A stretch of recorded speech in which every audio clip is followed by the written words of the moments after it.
right, good morning, everybody. It's nice to see people here and online, and we will go ahead and get started. The chair will accept the motion to adopt the agenda. So moved. Been a motion, is there a second? I'll second it. Been moved and seconded. All those in favor of adopting the agenda, please indicate by saying aye. Aye. Aye. Aye. And the chair would also invite a motion to approve the minutes from December 2nd. So moved. Second. Been moved and seconded. Any discussion or question? All those in favor, please signify by saying aye. Aye. Aye. Aye. All those opposed, the same. And we will move on to item 2, public comment on board-related items. This is an opportunity for the public to comment on any public matter that is not on the agenda of the meeting and is within the jurisdiction of the Teachers Retirement Board. However, the board may not take action on any issues raised unless it is included on the agenda and public comment has been allowed. If issues are raised that would require board action, the issue would need to be included on the agenda for a future meeting. Public matter does not include disability applications or contested cases or any other adjudicated proceedings. Is there any public comment?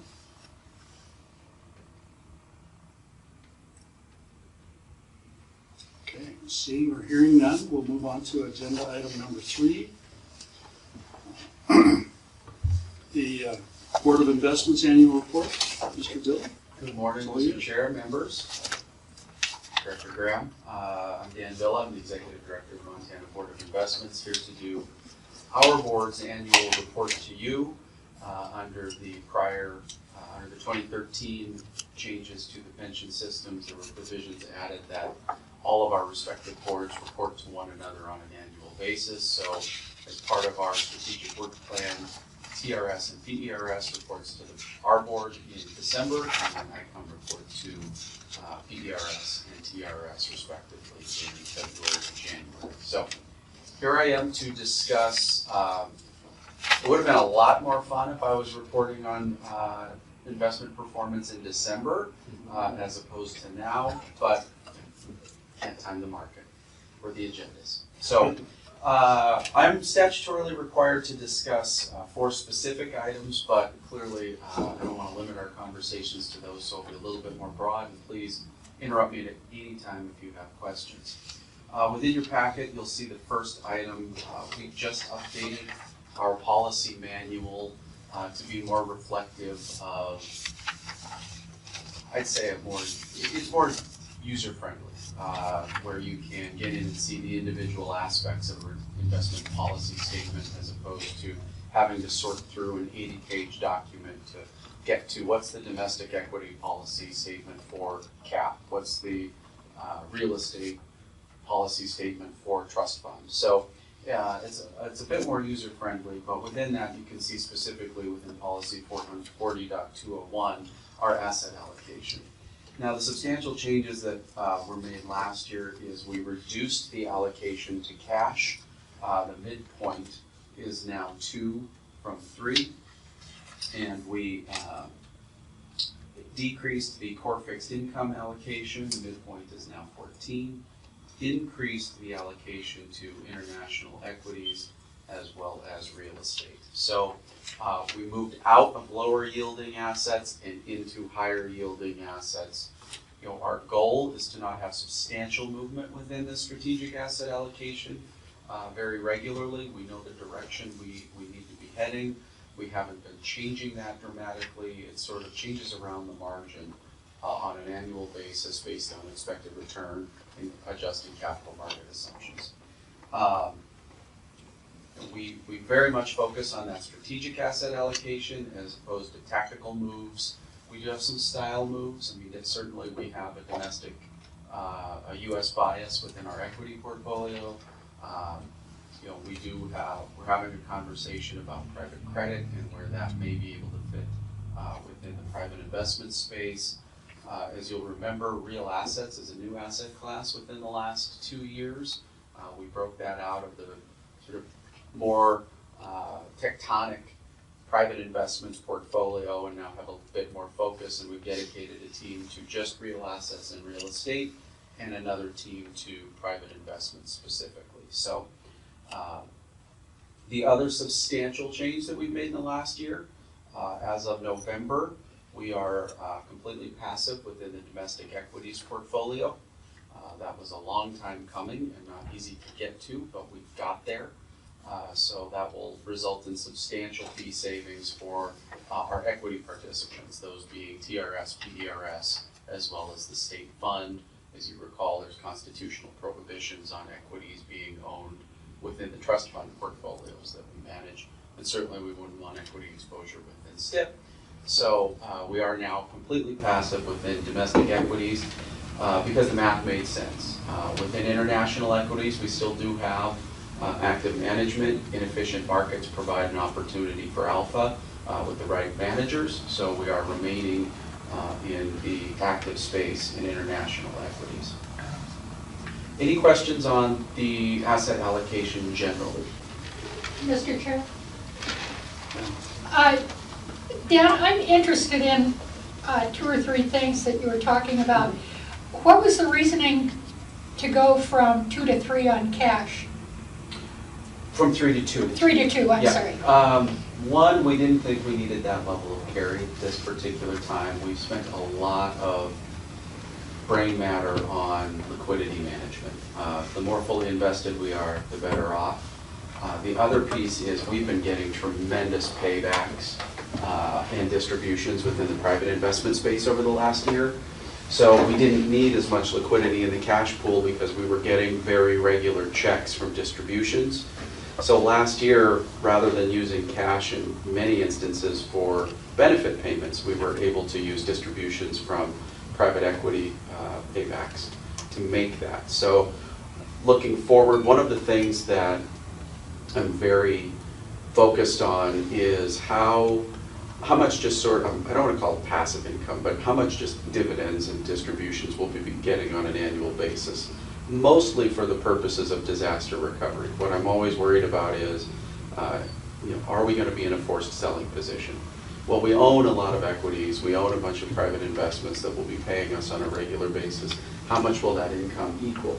Right now, we just automatically reinvest it, but should there be massive market movements, that may be a source of liquidity for us. So those 2 things, a better analysis of how much regular income we'll get, as well as how much distributions we were able to realize in a very good year, we felt very comfortable pulling that cash number down. Further question?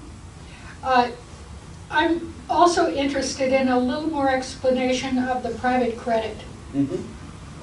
So within the private investments portfolio, we've got a number of different strategies within that space. Right now, we are relatively heavy private debt. Private credit can give a little bit more yield, but that's certainly a credit risk. So far, we've had pretty good experience within that space. The law of large numbers, when you're moving $26 billion at a time, $50 million chunk seems large to everybody else, but for us it's not all that much. So we put, I'd say maybe $150 million to work in that space, and we've been able to realize good returns without much risk of loss. So it's been an area within the private investment space that we've been able to get some additional alpha without realizing a lot of risk. And one of the metrics we use to measure risk, we have a private consultant who comes in and checks our work as staff and reports to the board. And one of my favorite charts, it's always the risk return chart of, here's your X and Y axis. You always want to be in the top left quadrant, lower relative risk with higher relative returns. Right. And we have consistently been in that top left-hand corner. One of the pieces we want to work on is individually, that's net for CAP, that's net for BOI investments. How can we get that level of reporting on an asset class basis, and then even beyond that on a manager by manager basis? And that's part of what we're working on the custodial bank contract that we're currently working through. Another question, please. You said that slowly you've gone into more passive investments. How much has the Board of Investment charged TRS for investing in the past, and can we expect that to go down, knowing that more of the assets are in passive investments? So, I'm trying to think.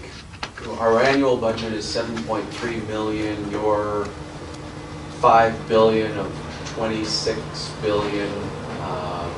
You do have equity exposure, so you're probably, well, you've got the annual report. Yeah. I'll get you a specific number as to what we charge TRS. What I can say on the fee front, the easiest way to make money is to not pay it out. That's the simplest, easiest way to make more money. I have been hyper-focused on fees since I got to the board. Passive in the domestic equity space was, to me, a slam dunk, but it took us some time to get there with the right analysis. Annually, we'll save $7 million a year in fees by making this transition, as well as relative performance to benchmark increasing of around $20 million a year. Sorry, Dan. So what are we gonna do about it? I mean, should I switch my computer audio is only gonna pick up like me and Scott? Just keep dialing in or what? I think so. On page 66 of that annual report are the investment fees.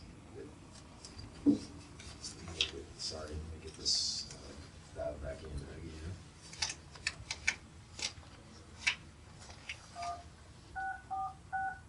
I think I had a bill like that one time.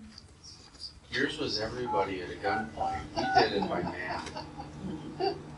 International equities, it just doesn't make sense because it's too inefficient of a market. Welcome to Zoom. Enter your meeting Get an ID. alpha there through good manager selection. Domestic equities, I mean, it's been so long out of favor, it just doesn't make sense for us anymore. Enter your participant ID followed by pound. You are in the meeting now. Okay, I think we're back. Sarah, can you hear us again? Yes, I can hear you guys. Okay, sorry about that. We noticed pretty quickly, but your text message is helping as well. So if it happens again, just let us know. Sorry. Apologize for that. No problem. So fees going forward. This is going to sound strange, but there are good fees and there are bad fees. Carried interest is a good fee to pay because it means that managers have outperformed. We're doing very well. Our capital has been returned. So carried interest fees, I don't want to go down. I want those numbers to go up because it means that everybody's making more money, relatively speaking. Relative to individual manager fees, within the last year, we have negotiated new contracts with our high yield managers to reduce those fees. We've eliminated managers within the domestic equity space going passive to reduce those fees. But at the same time, as a percentage basis, your assets are going up. And there will always be some basis of fees that are on a basis point charge. So my goal is to keep us within the same realm of less than 0.3% of fees in total. That's my goal for the board. My goal generally is realize as much carried interest fees as we can get because that's accretive to the beneficiaries and the board. But to get those manager fees lower wherever and whenever we can. That may be a mix of performance fees, which it's very, very difficult to get performance fees in many of these spaces because the argument that I never want to have to be in is down market. I'm at the legislature getting asked the question, why did you pay this guy that lost $10 million more? Well, because everybody else lost 20. That's not a fun conversation or easy to explain, but that manager's relative performance would have been better. So where we can do performance-based fees that don't put us in that position, I tend to like them, and we try to move in that direction. But generally, My goal is to stay within the same cost band and maximize those carried interests whenever we can. Thank you. Scott, Acting Chairman Dubs, I'd like to ask a couple of questions too, if that's okay. Go ahead. So Dan, a couple of things. You mentioned midpoint. Mhm. Is it okay for us to use that as shorthand for target, or is that not accurate? I would say it's not accurate at this time. The midpoint is a mathematical calculation of the middle of the range. We have not, the only place I would say target would be the appropriate verbiage is in cash. We have a 2% target in cash, which isn't the mathematical middle. And this is relatively new. This is from 2019. We implemented midpoints to the ranges. Typically it was just within the ranges. But we thought the macro attribution was important for the board to see that, okay, we are making for instance, in cash, when we were, as you remember, we were very heavy cash when I first started. There was no delineation to the board or to your board, well, why are you so heavy cash? There was no explanation from the CIO, you're making a tactical decision here. Now by implementing the midpoints, there's a conversation at every board meeting, why are you a percent or so above? Our rule of thumb is if we get beyond 1 point of the percentage point of the midpoint, we'll rebalance, which we did have to do quite a bit last year, early in the year. But it's more of a macro attribution conversation with the board and staff accountability to the board than it is a target. Within domestic equities, obviously there's lots of different types of companies, small and large, and growth and value. And how does that overlay management work? Are you buying just index funds and then it's internal that you're deciding how much goes into small and mid? And is that reported somewhere to the board, just not in this format? Yes, so as part of the macro attribution, that would show up in our style attribution.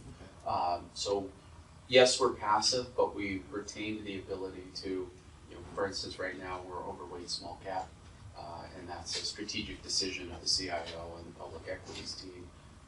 So that shows up sort of the 4 columns: strategic asset allocation, how was that contributory or negative toward the return of the quarter, tactical allocation, style allocation, and then manager allocation. And those 4 are all reported to the board. So you say you're overweight, there must be some sort of a target allocation there, or is it just based on total market capitalization? Just total market capitalization. Any other questions at this time? On the core fixed income side, I'm just curious how you're managing duration. Is that something you keep pretty close tabs on, and where are we at roughly? So within the STIP portfolio, we are at 63 days. Last year, the staff asked the board for authority to go up to 120 within STIP as we were trying to get some return. The upside of higher interest rates is STIP is performing better, so we're up from about 9 bips a couple months ago to 20 today. But we're usually we're in that 60 to 90 day window just to keep that 24-hour liquidity for the participants. What about in the core fixed income? Same thing. Core fixed income, we don't get. Well, we're longer in core fixed income here. STIP is a bit different. I don't know the specific duration. I'll get that to you though.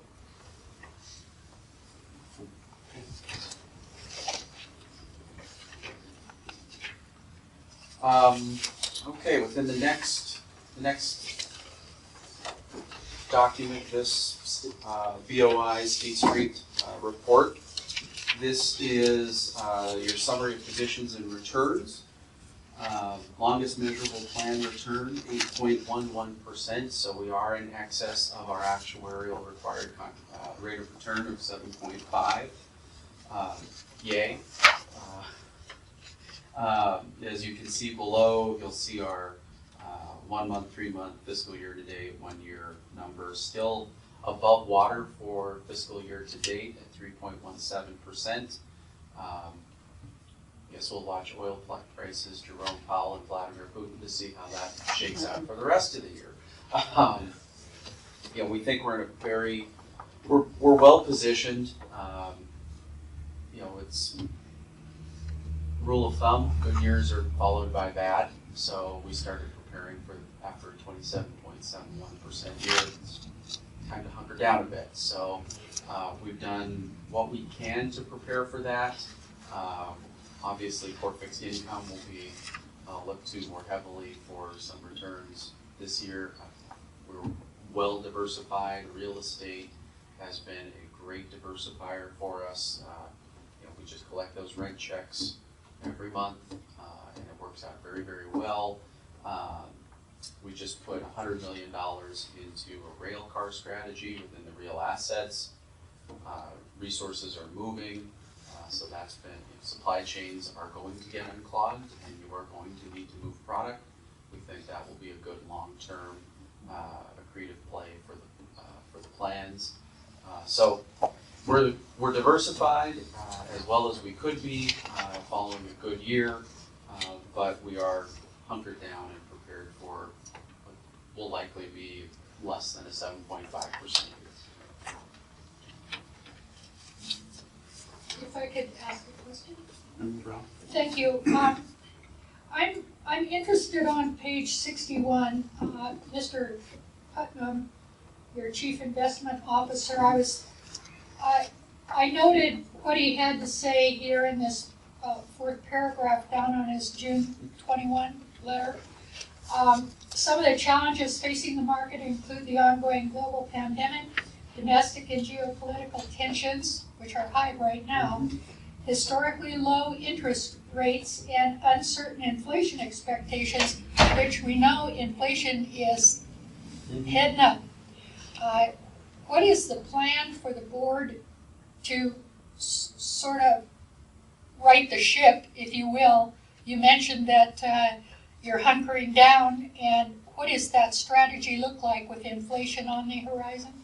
So inflation's an interesting thing. For the last 10 years, we've heard there's no way the board can reach the actuarial required contribution rate of return because inflation's too low and it makes that 8%, 7.5% hurdle way too hard to get to. And now we're on the other side of that where inflation's running high, and I'm just waiting for the new excuse as to why we can't hit the 7.5% marker. But the inflation piece, it's interesting. It's helpful in the core fixed income. Within real assets, we do hold TIPS. So those are inflation-protected treasuries, and those have been performing very well. Within non-core fixed income, we have high-yield bonds and debt. That has been helped by the inflation movements. So the key to fighting all of those is a well-diversified portfolio. So every quarter we get what we call the quilt, and it shows the relative performance of the asset classes and assets within those classes over time. And we very much look for beta and how our portfolio will move relative to the equity markets. So we're at about a 0.6 beta, so we don't move dollar for dollar with the Dow Jones or the Russell or the S&P. And that diversification is what helps protect us in light of all those headwinds, whether it be inflation, potential invasions, pandemics, what have you. The strategic asset allocation, and frankly, the best defense we've got is we're a perpetual fund. We will be around as long as there are teachers who are drawing the benefit, or the state of Montana exists with the coal trust and the other assets we have. So we plan for the long term, and in that we're able to weather these, in that case, it's amazing how much things have changed within that one paragraph. With 6 months in one paragraph. Low inflation, well, not a problem. Low rates, not going to be a problem for much longer. So it's really how you construct the portfolio in a diversified manner to weather those items long term. Thank you. Other questions on your particular assets? If not, I just give you the last piece. This is the snapshot. This is the monthly report we put out that shows all of the assets under the board's management. And you can see on the back the individual classifications of who's got what and in what pool they reside.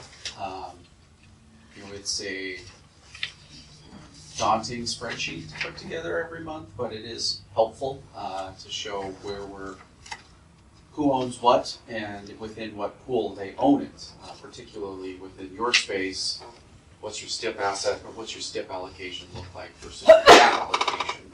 We want to keep that STIP as low as possible in order to be fully invested in those higher yielding assets. But this is more of an FYI, just so you see the monthly snapshot that we take a look at and provide to the board. And I don't think we send this one on a regular basis to you guys. No, you don't provide you call this your crib sheet, you don't usually No, provide it's the that. snapshot. It used to be the crib sheet. Okay, well, the snapshot. Jeff used to bring it, and during his report to our board on a quarterly basis, he would give a copy to the board members. On that note, when you get back, will you send me this electronically so I can provide it to Sarah? Is this something you put on your website, Dan? Yes, this is part of our board book every quarter, Okay. so it's out there. Where are we going? I guess is the bigger question. Part of the more assets to manage, the lower your fees are. So part of the conversations we're having are what other assets are out across state government that aren't currently with the board. Legal questions aside, as in how did they not have them under the management of the board in the first place, as you're constitutionally required to do, repatriating those under the board will be able to allow us to lower fees for everybody a bit more. So there's some examples, Department of Commerce has a few, there's money there. How do we get that invested within our pools, not only to lower management fees for all of the participants, but to increase performance for them. Relative to TRS, PERS, it's really how do we continue to build out those real assets, real estate, private investments portfolios that will get us the alpha in excess of the 7.5% benchmark. And then, as always, where can we lower fees wherever we can? Thank you. Dan, I'm wondering what other departments besides the Department of Commerce have money out there that should be with the Board of Investments? I wish I knew them all. We're going to have a conversation with the governor's office just to do a quick scrub. We've been working very closely with them on a good portion of last year was spent on looking at money management within the executive branch. And are there places where people are invested in STIP that they should be invested in trust fund for that higher return? So an example, Montana State University, they moved $100 million into the trust fund portfolio. Healthcare and benefits, just one story up or one floor up, we moved about 20% of their portfolio from all STIP into trust fund. Working with DEQ on the Zortman-Landusky, that's a permanent fund, there's a regular distribution, fairly well known. Can we get them into trust fund and instead of reinvesting their distributions, put it into their operating funds? So those are the places that we really went to work for the last year. As part of that, we uncovered how did this $100 million get over here and not over here? So we'll be having conversations with them. Further question, please? I'm wondering, is it going to take just a conversation with the governor's office, or is it going to take legislation?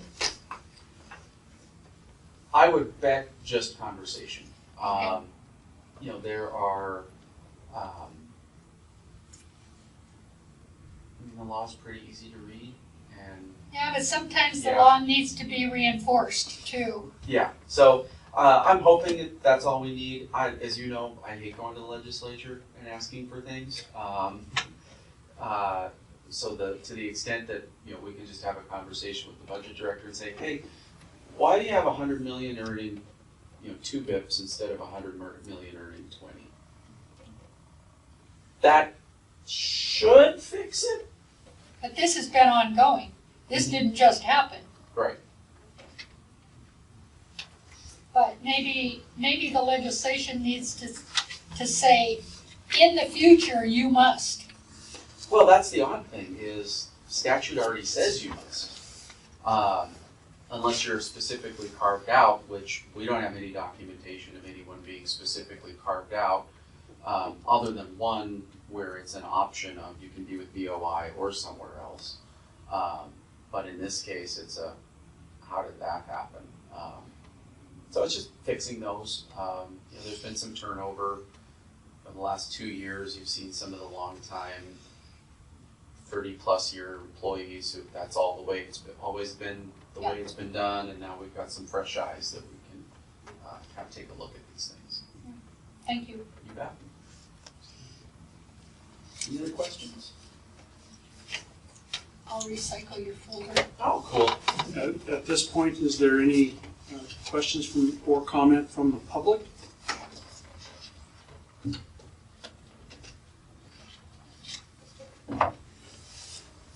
Okay, seeing none. Thank you, Director Murray. Thank you all. Appreciate a good. Have a good meeting. Thanks, You Dan. always do.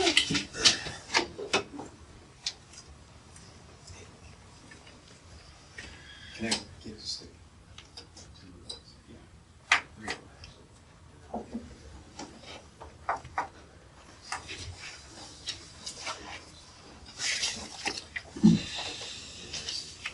No, I didn't. This is a jacket.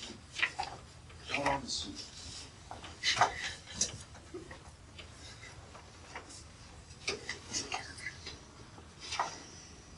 And with, Oh, we're seeing.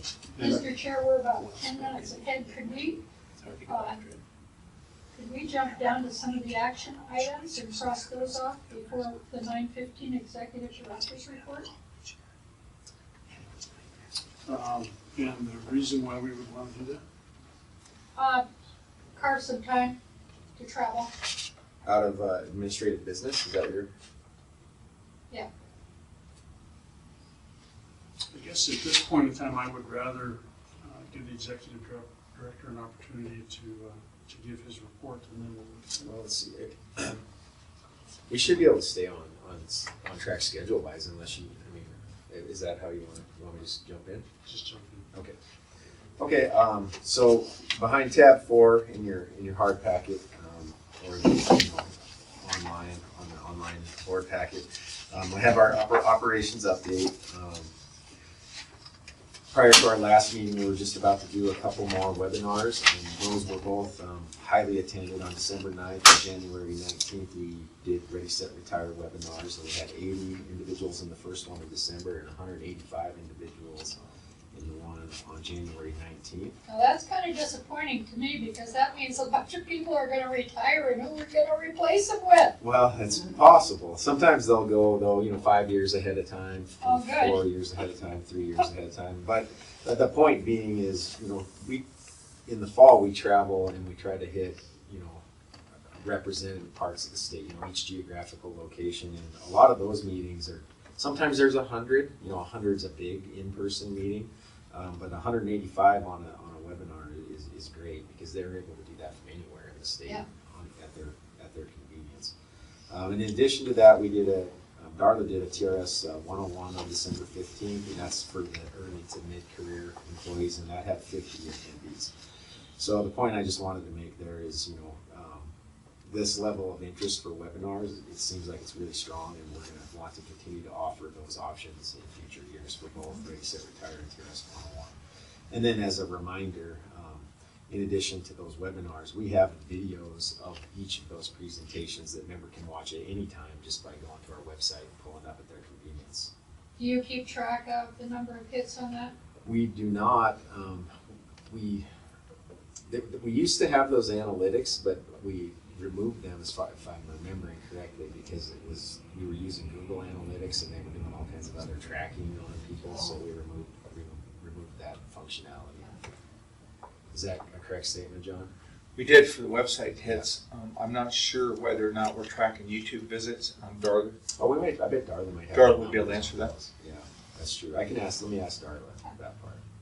Staffing update, we still have been unable to fill that auditor position that we've had open now on and off since September. We have interviewed, a few candidates, and we actually offered the position to one candidate who was residing in Kalispell. And during the interview itself, it came out that it's required that you be here in Helena.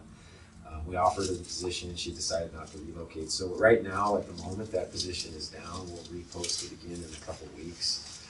I've talked to HR, and this is not something specific to TRS. Positions are hard to fill right now, kind of across the board. So we'll continue to work on this. We bumped the range up now to where they would come in almost 100% of market, and I don't really want to go any higher than that, because then they're you have a person in a position that they're kind of stuck, and that's never good for their morale after a year or two. So I'd rather not bring them in over 100% of market if possible.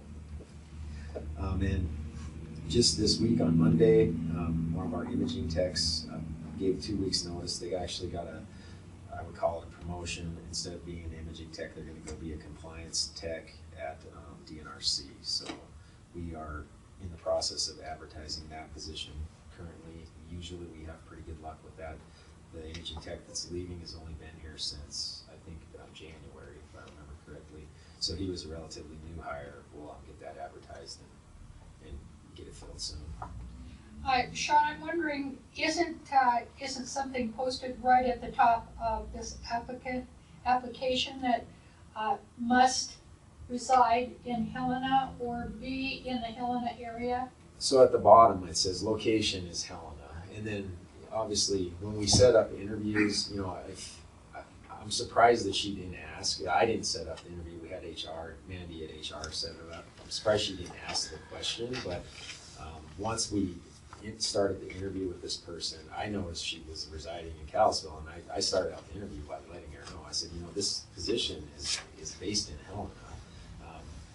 And she sort of talked around, well, maybe there will be a way to do part-time in Helena, part-time away. And I said, well, this isn't like, I can't remember exactly what her background was. They would send her out on audits, and they would pay for all of her travel and all that. And I said, well, TRS isn't going to pay for you to travel to Helena and stay in a hotel while you're learning how to do your job.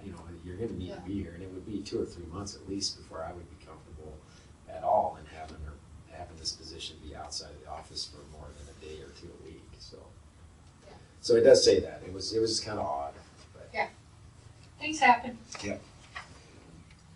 But overall, we've had very little interest in that position. If you just look at the number of applicants, they've been pretty low. So hopefully, like I said, we took it down. We'll repost it here in a couple of weeks, and hopefully we get a better pool. Do you think a lot of that is because people in the last couple of years have gotten very used to sitting at home at the computer and out of an actual office space? I don't know how to answer that question, because all of state government should be back in the office as of September, according to the governor's directives. I mean, certainly TRS has been since before that. If you're talking about non-governmental employees, possibly, I don't know. I don't know how to answer that. I think the tough part with this is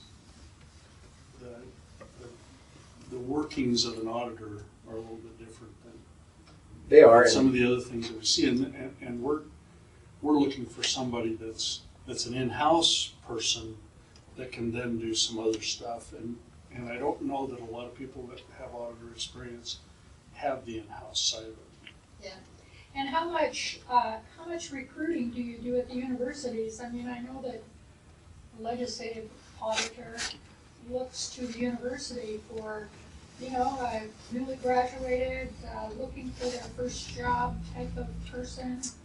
Yeah, so we've positioned this pay range to where I really thought we would have one of the junior auditors at LAD apply for it. It pays more than those positions do, and to be honest, we're picky about this one because we're not in the business of developing auditors. I want to hire somebody that knows how to audit. Gotcha. So. It's every industry is struggling right now. All of the boomers that were in the range where they might consider retiring over the next decade or so just decided to retire last year. So we're missing a whole lot of employees. So it's across the board. Well, and I think on the younger employee basis, we're missing some of those as well because childcare has become such a huge hit that there are many families choosing to leave somebody at home and take care of kids as opposed to have both sides of the couple working. I know the schools are seeing that a lot. Our school has daycare right in it. I think you're going to see almost all of them having it in it because it's becoming that big a deal. Any other questions about the two positions that we're sort of dealing with at this moment? Good luck. Yeah, well, thank you. We'll get there. Oh, so Darla just posted a message. As of today, there are 487 views of Ready, Set, Retire on YouTube. So that's good. That's great. And 524 views of the 101. Yeah, that's awesome. That's even better. Okay, so moving on to item B, the superintendent, Montana Association of School Superintendent meetings. I did go to the South Central Mass meeting in Billings in January. They did a hybrid meeting, so there were 12 superintendents in attendance in person, and then there were 15 via Zoom. Through the discussion I had with that group, it was evident that they still highly value the defined benefit plan as a recruitment and retention tool of their staff.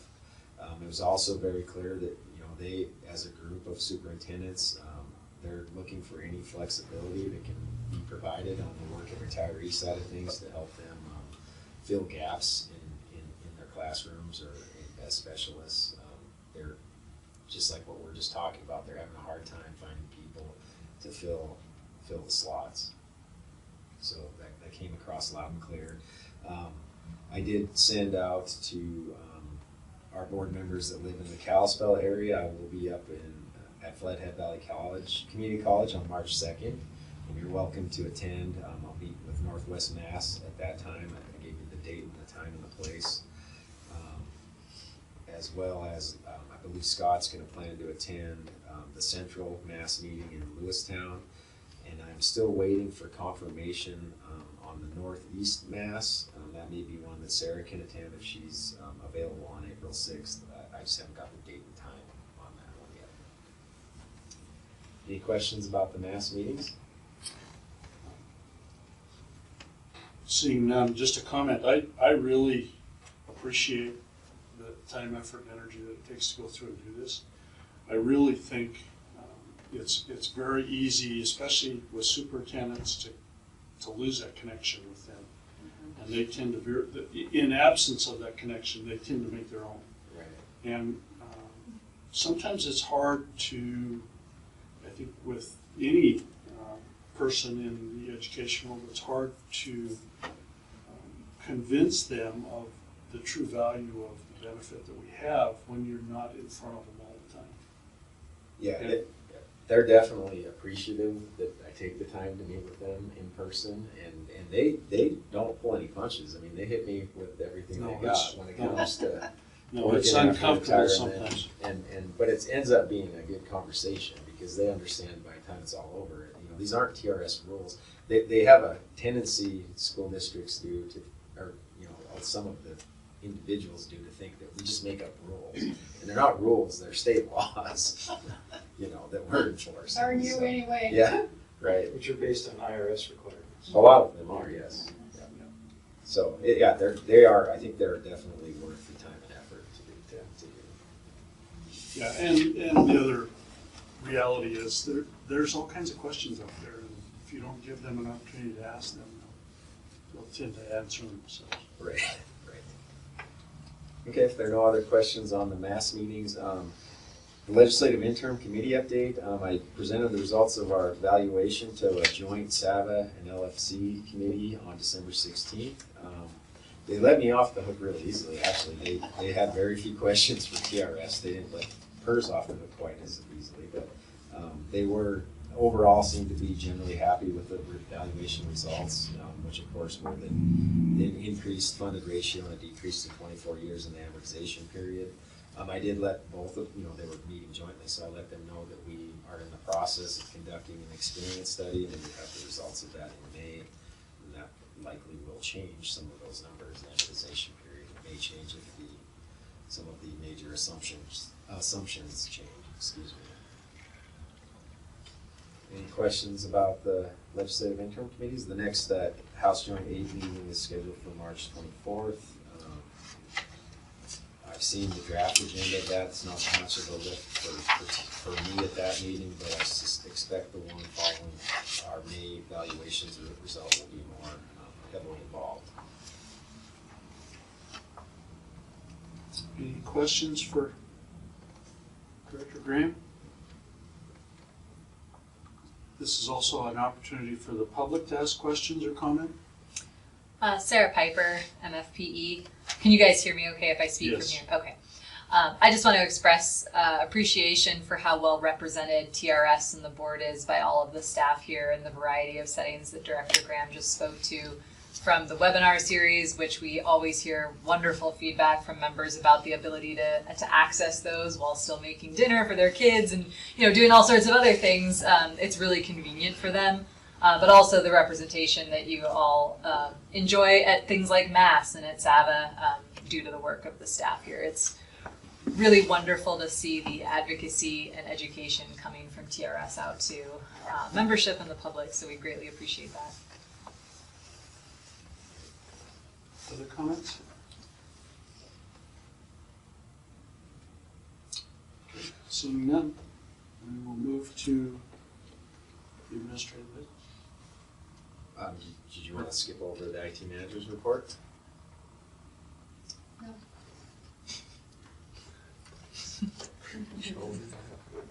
That's the last packet.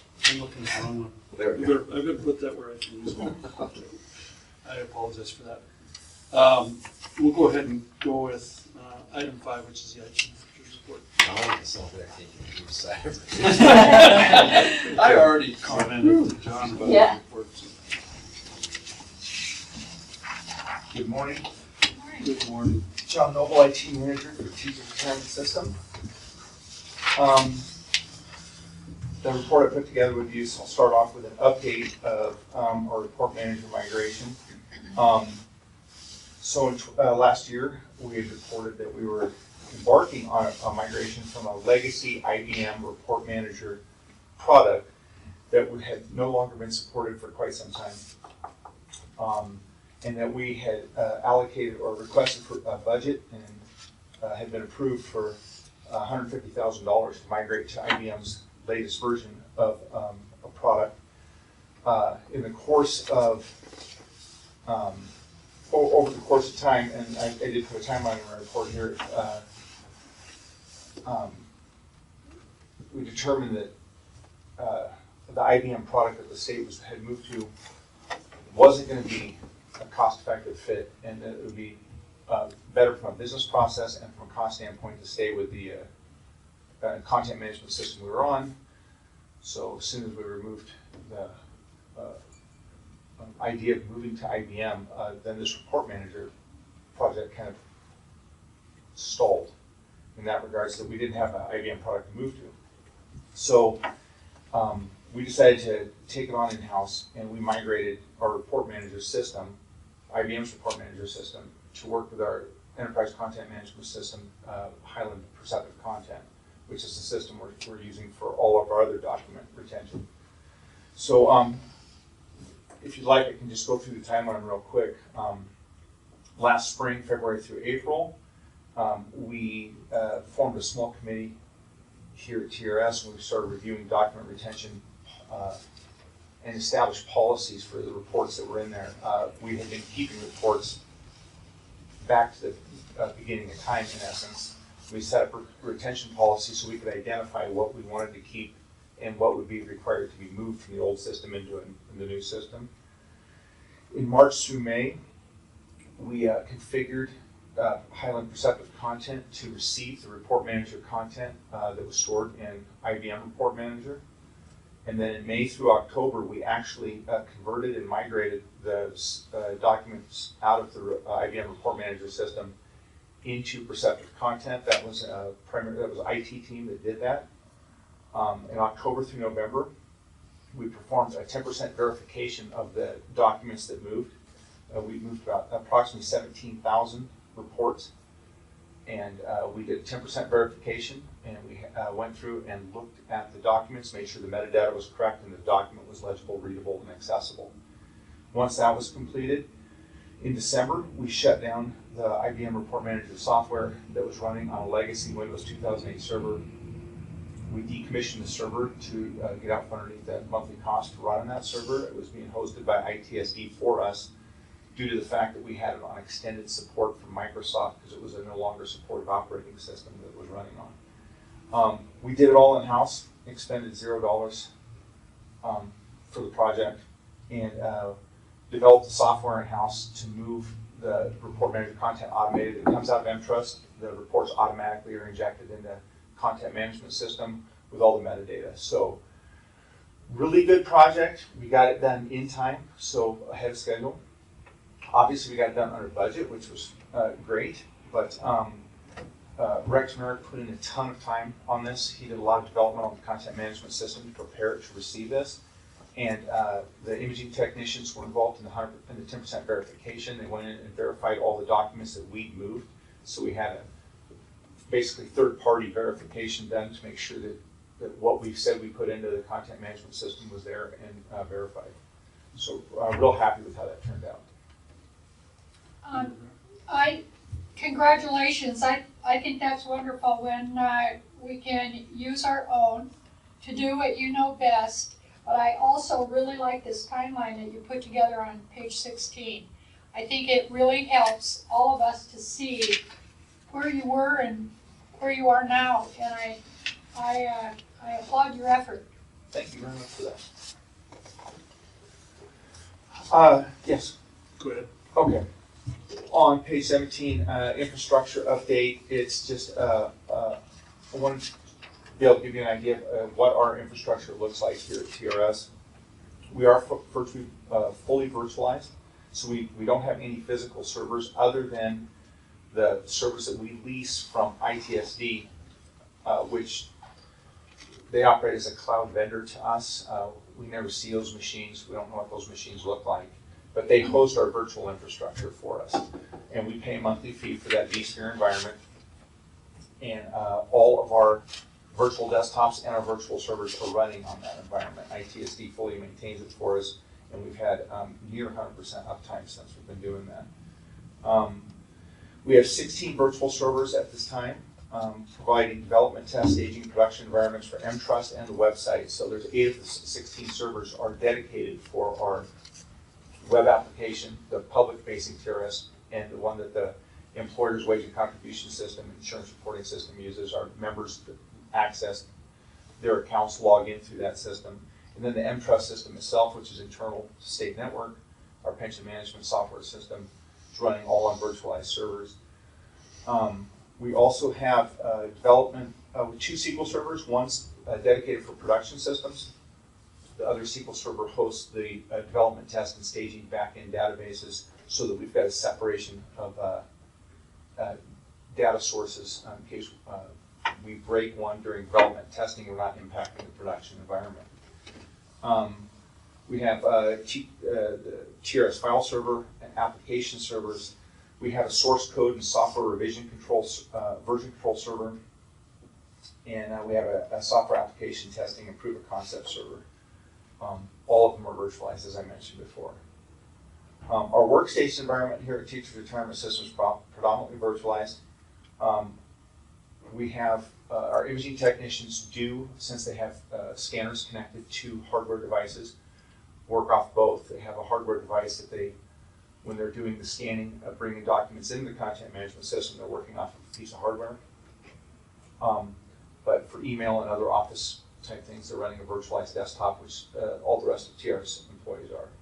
So we've got small microcomputers that host a people have to connect the screens and keyboards to, but the actual Windows desktops that they're running are fully virtualized and running on that vSphere environment.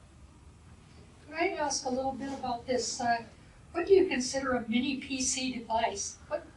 So I can show you one if you would like, if you'd like to after me, but it's actually a very small box, about this 4 inches by 4 inches and about 2 inches tall. And it has USB connections, and it runs monitors, keyboards, and mice. All right. And it runs a full Windows operating system on it, has 8 gigabytes of RAM, and it has a small solid-state hard drive inside. And what it does is it allows the user to run up a virtualized machine. That virtualized machine is currently a Windows 10 desktop, and hosts all their information. But to be able to get that input, output, keyboard into that virtualized machine, you need to have a physical device that hosts like a mini PC or a micro PC for it. So tell me about if we're going to go and replace all of these systems with laptop computers and docking stations in case they have to work from home, what kind of requirements for the internet are going to have to take place if somebody's working virtually from their home with important information on TRS? So the only access into the state network for our employees that work from anybody working remotely is through a virtual private network, VPN connection. So there's no access to any resources, TRS or otherwise, without coming through a VPN. The VPN is controlled by the state and requires a piece of software that we run on the hardware device, the laptops that we provide to the employees. When they log in at home, get their internet connection set up, the next thing they do is log into the virtual private network, which is a piece of Cisco software that connects them into the state network, and essentially it puts that device onto the state network for them, but the security is completely controlled by the state IT Services Division firewalls. All right, that makes me feel better. So this laptop is exclusively used for this. People can't go on Facebook and do their email and that kind of stuff on this laptop? If the laptop is, they're on their laptop at home, connected to their home wireless network, they could go out to Facebook, YouTube, wherever on that, but they're completely segregated. That network is not the same network that the virtualized environment's running on through the VPN. Those two are completely segregated. And that's the purpose of having the virtual private network, is that whatever's happening on the device at home on a network there doesn't have any interaction. That's correct. The virtual private network separates that. So as soon as the employee jumps onto the virtual private network, the web restrictions that are in place by the state, limiting what access they have to out on the World Wide Web, is enforced, so they can no longer stream anything that they don't have access to. All right, thank you. You're welcome. Yeah, I mean, if I can just interrupt real quick, if that's all right. We kind of ended up in a position where, thankfully, PERS had a bunch of old, they were pretty old laptops, but they were functional, but they loaned to us during the period of the COVID, where we actually shut down. We only had about a third of the staff was here, and 2/3 were working off-site. And I think, what did we get, about 8 of those from them? We did. And then we had some money in our budget that first year, and we were able to get a few laptops, and then we had a little bit of money the second year. We were able to get a few more. So we're well positioned right now to where we're not, it's not like we're going to go out and buy 20 laptops. It's just as the replacement cycle comes due on these other devices, we're replacing them with laptops instead of going with the Nux or the Weiss boxes. You're welcome. We will always have a few heavy computing machines for software development. Sean's laptop is a good example for him to be able to handle very large spreadsheets and heavy computing. The virtualized environment sometimes doesn't handle that well, and so being able to actually manipulate that on a piece of physical hardware is good, as well as running up virtualized for development environments. One of the things our virtual environment does allow us to do is we provide our developers and our project managers are all running off virtual PCs that we host and we control, so that when they're doing development work for Teachers Retirement System, all source code, all development is being taken place on environments that we control and stored on our servers, as opposed to being on a third-party device. Any questions, I guess, on the infrastructure?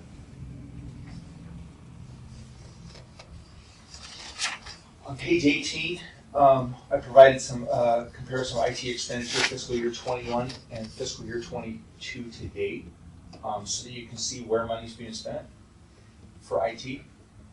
This is relatively encompassing, includes voice and long distance, which I don't normally, it's not something that I manage or control, it's just that's what we consume, and it shows up on our bill because it's being provided by ITSE.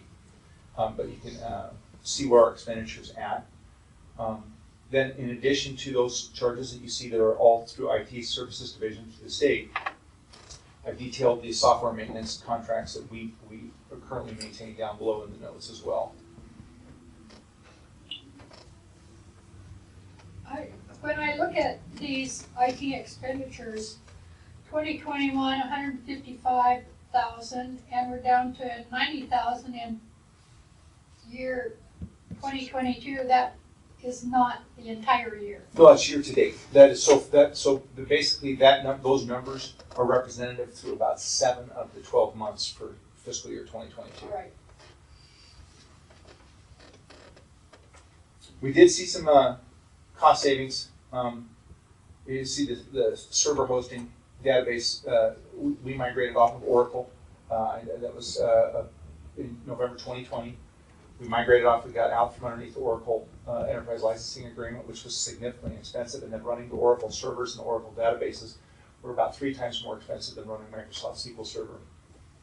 So there was a reason why we were on Oracle for so many years, and it had to do with when we migrated, converted from Pension Plus, the old pension management system, to mTrust.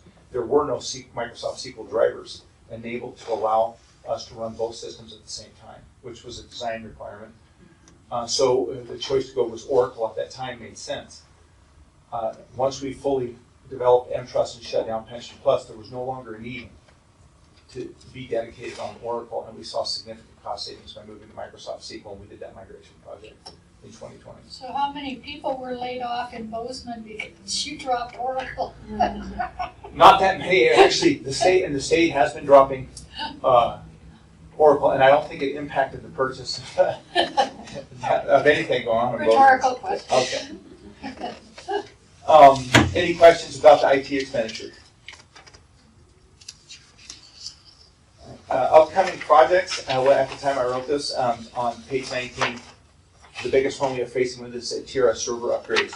So 14 of the 16 servers we're currently running are on Windows Server 2012 revision 2. The teacher retirement system has a data center license for 2012 R2. That license, that operating system actually end of life next October, so a year from in October 2023. So we will need to migrate off of that operating system onto the latest Windows Server operating system.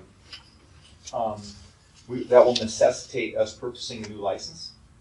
I have a quote from November 2021. You can see that the new license with software assurance was quoted to us at $16,241. That'll be a one-time cost within an annual maintenance fee on top of it to maintain software assurance. And I don't know what that annual maintenance fee will look like right now, but I want to say somewhere around 20% seems normal on the annual maintenance. So we'll have a recurring expenditure to maintain the licenses of around $3,000 a year. That'll prevent us from having to lay out another expenditure in the future and allow us to, if there's a major desire to upgrade at some point, we'll have entitlement to the latest of whatever Microsoft has available. Now, do you go out on bids on that? We go through SHI, which is a state NASPO contractor.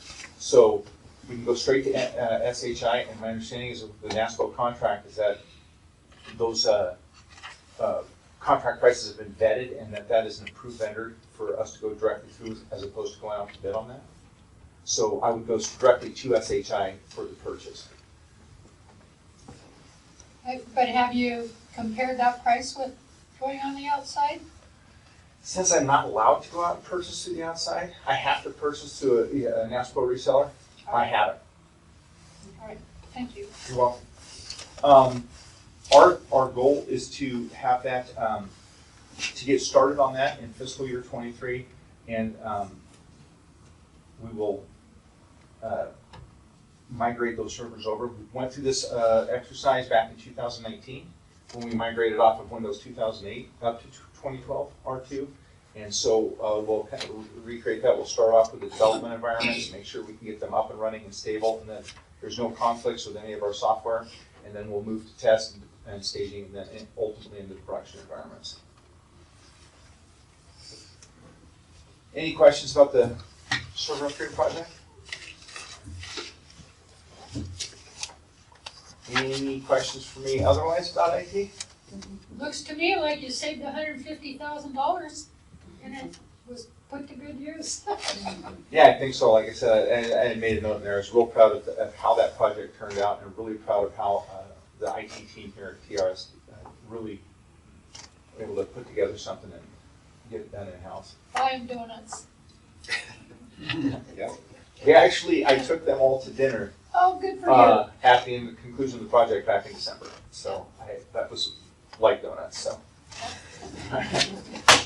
Any questions from the public or public comment on the IT report? Thank you for a good report. Thank you.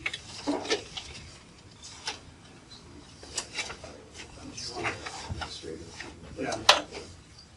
Considering the fact we're ahead of schedule, let's jump to Member Brown's request to get to the administrative business. So, Nolan, you want to jump in there? And Absolutely. Thank you, Mr. Chair, Member of the Board. So I hope that everyone has received, I sent out a hard copy to all members, but if you didn't receive one, we can obviously get you one. And it's okay if you don't have it with you. The highlights are that, this is the 2021 annual report, and we received an unmodified opinion with no recommendations from the Legislative Audit Division. So that's all good things. And if you're, I trust that most members won't be reading this cover to cover. I did. But did you? Yes, I Okay. did. That's why I have all these Well, sticky tabs. You and I could have a good conversation, just No, the two we of can't. us. But if you want to just see the highlights, I guess would be the letter to the governor, from Sean to the governor. This is a very good overview of what is included in the report, as well as the management discussion and analysis. Those are both, very good overviews of what is in the annual report each year. Probably the one that most people look at if they were, and this is all online, of course. So the statement of fiduciary net position and the changes in the net position on pages 18 and 19 are, obviously anything that comes after that is just details on those statements for the most part, the notes that follow. So if there's any questions on any of it at any time, I'm available, of course.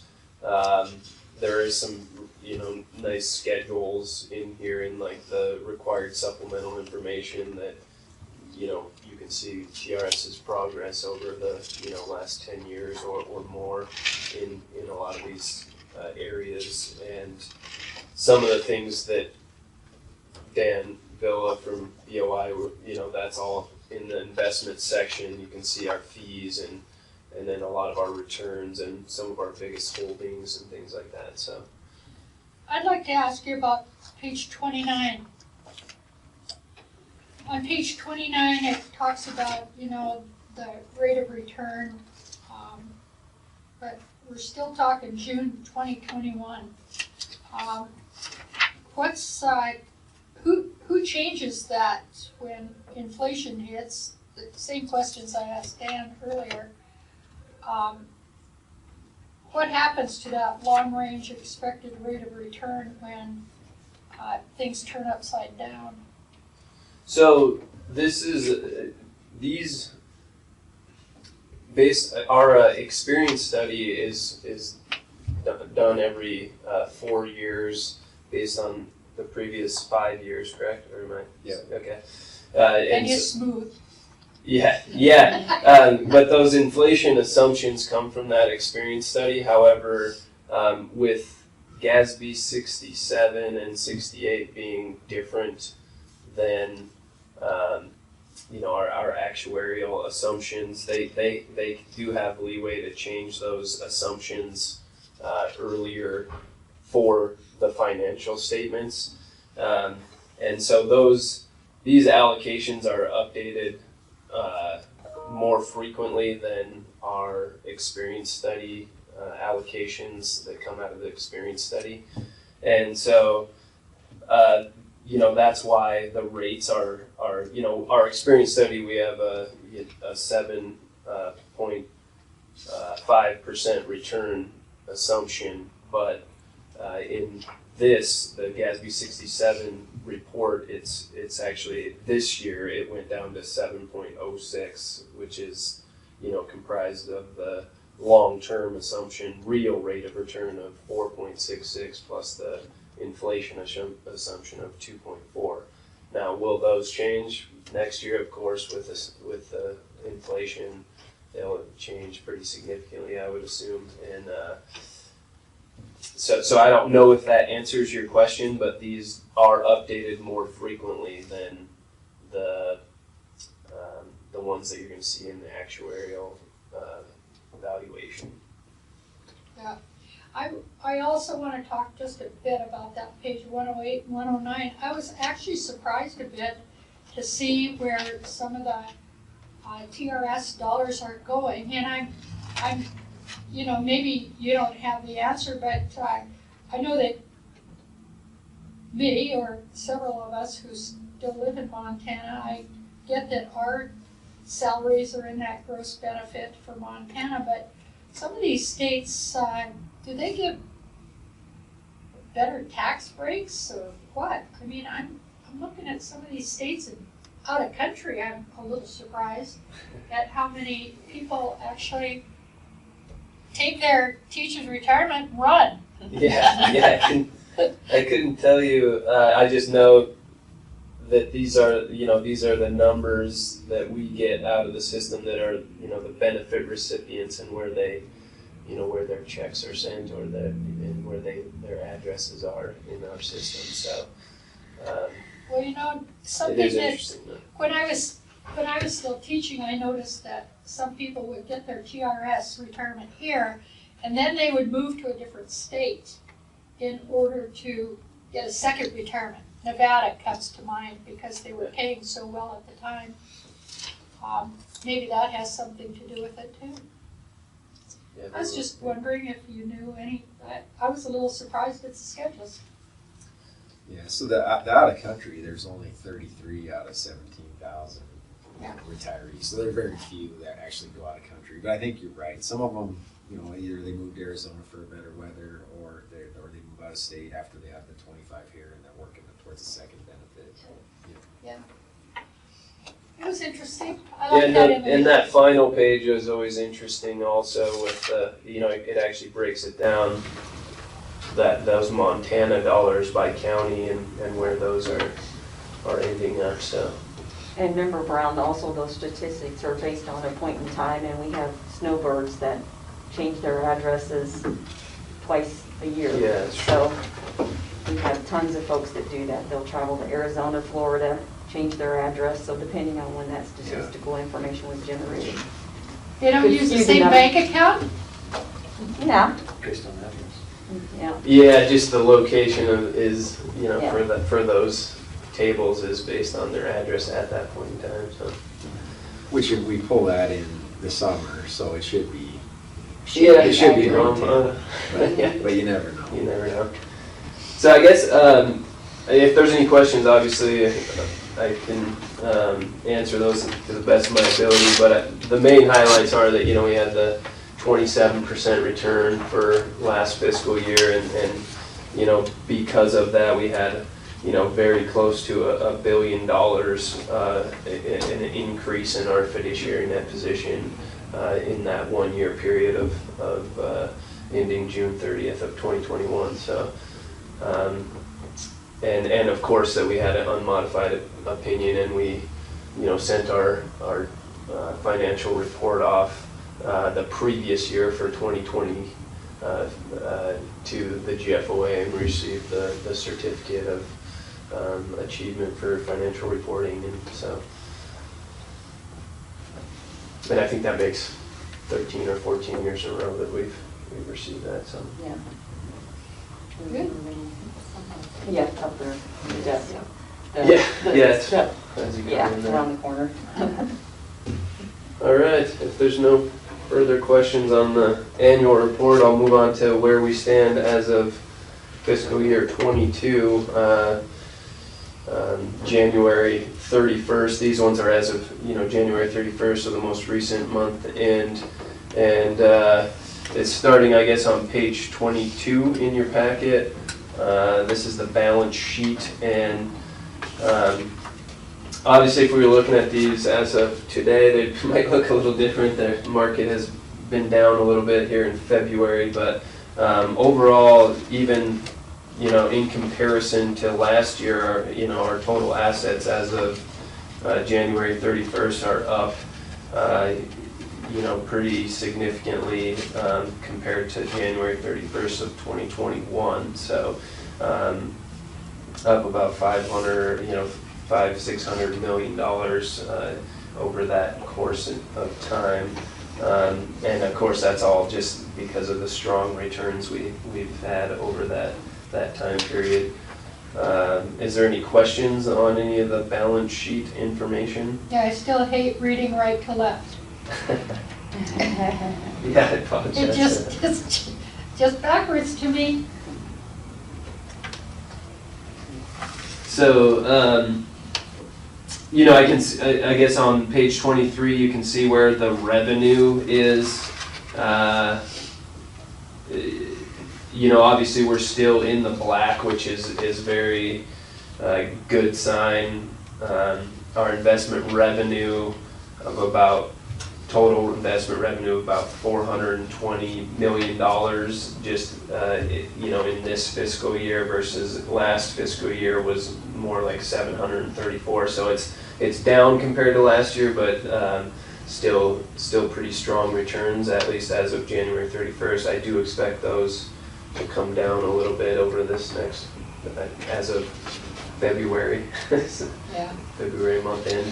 But our revenue over expenses is still $172 million, and that's pretty strong returns. I guess one of the highlights I would is that, you know, our withdrawals continue to be higher than they were in previous years, and that's because of the project that we undertook of, you know, sending out all of our dormant members, people who are inactive for 7 years or more. We've sent out thousands of letters over the last calendar year, sort of a big project for the accounting unit, and because of that, we've had, you know, extremely high volumes of withdrawals compared to previous years, and I expect those to go down now that we've gotten through that project. But we are still getting people who got those letters in October. Oh, hey, I got this back in October, and I'd like to withdraw my funds out. So those are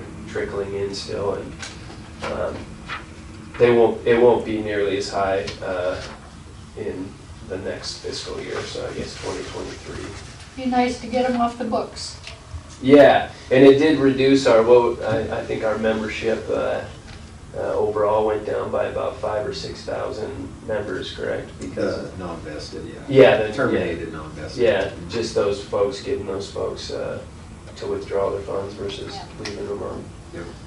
And most, you know, 95% of members that you spoke with were very happy that we sent them a letter because they didn't realize they had their funds. Yeah. What was the highest amount? Oh, I couldn't tell you, but you know, some of them were as high as 20,000, you know, $15,000-$20,000, you know, because they may have had 3 or 4 years back in the late 80s or something, and it's accumulated interest over those years, and they Pay some mortgage payments. yeah. Any questions on the balance sheet or the fund balance? The final page there is just your the admin expenses and the investment revenue by source. Obviously, the largest source is always our depreciation, and it looks kind of bad compared to last year, but just because last year was so strong, those returns and the fact that we still have, you know, around $300 million in positive returns is pretty strong.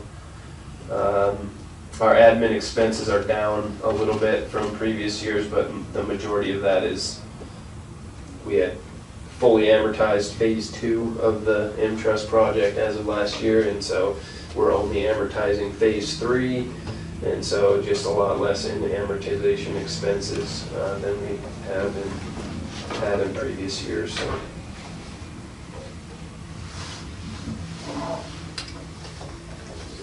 Moving on to the operating budget, Sean touched on this a little bit, but the personal services, that projected surplus that we have there in personal services has to do mostly with the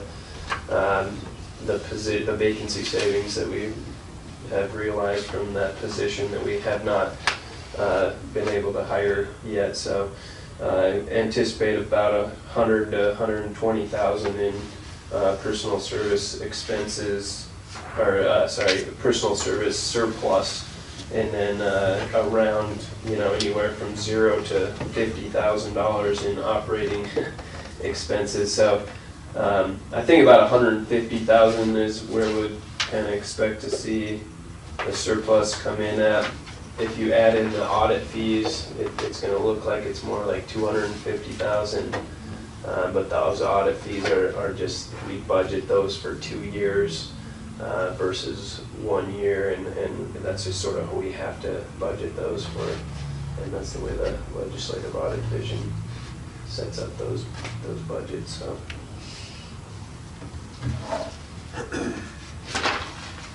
And that's really it.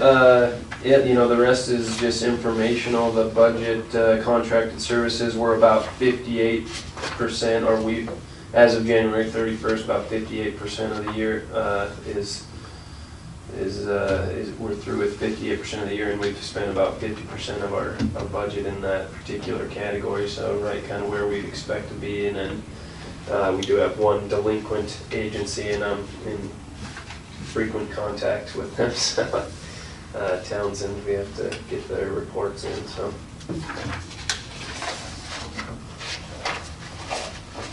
Any questions for Nolan? Opportunity for comment from the public.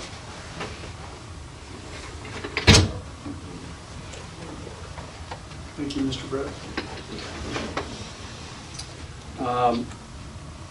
Personnel Committee, obviously we don't have a report on that. No, we're gonna have to postpone that report until the May meeting because Carrie and Sarah were unable to meet this week, and obviously we're unable to meet this morning. So we'll catch this one up in May. Okay. And tentative meeting dates. Next meeting is scheduled for May 6th. Would everybody check their calendars and make sure that's still on hold?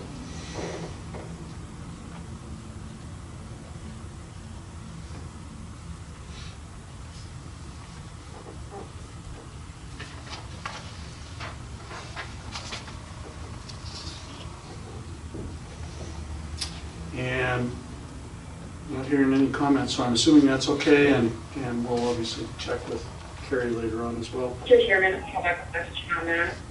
Yes, Sarah. Sorry, I don't know, my school has been, my school district has not been, they've been great, but at the same time, I don't think they were prepared for me to take this role, and so their policies regarding leave have not been the most conducive to me traveling. So I'm wondering, and I don't know for the rest of the board, for this school year, we're technically on a 4-day school week. However, staff has to come in on certain Fridays, and that just happens to fall on a Friday that is a staff day. So I'm wondering, and I don't know if this would be horribly inconvenient for everyone else, but to potentially either move that meeting to the Friday before or the Friday after. I don't know if that's possible or if that would be too big of a wrench. That would kind of help me not have to plug my school district a bit further on leave. I'm going to have to work some things out with them with this next contract year because, yeah, they haven't. I've gone to them and asked, for leave to be considered under whatever circumstances to not have to take personal leave, and basically said they said their hands were tied, and so I've had to take personal leave, which is fine, but I am actually just about out of personal leave now. So I don't know how big of a deal that would be for everyone else, the possibility to move it just to either the Friday before or the Friday after. How does the board members, how does that look for the 14th? So it would be the 13th.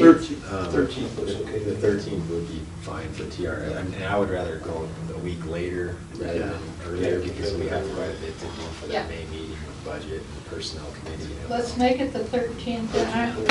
I'm good with that. Yeah. Great. I mentioned it, guys. I'm sorry that, like I said, I'm going to have some things to work out, I think, with the school district to make sure this is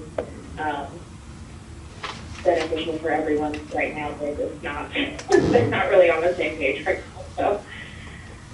Well, I think that's the least we can do is accommodate a working teacher to be on this board. Absolutely. I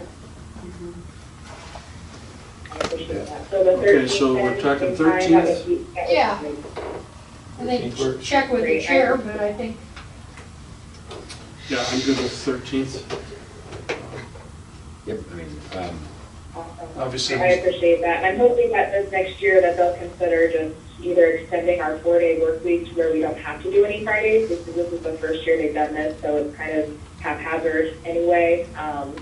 So hopefully for next year we'll get some things, at least for me and my school district, I'm hoping that we'll get some things kind of worked out to where it's not so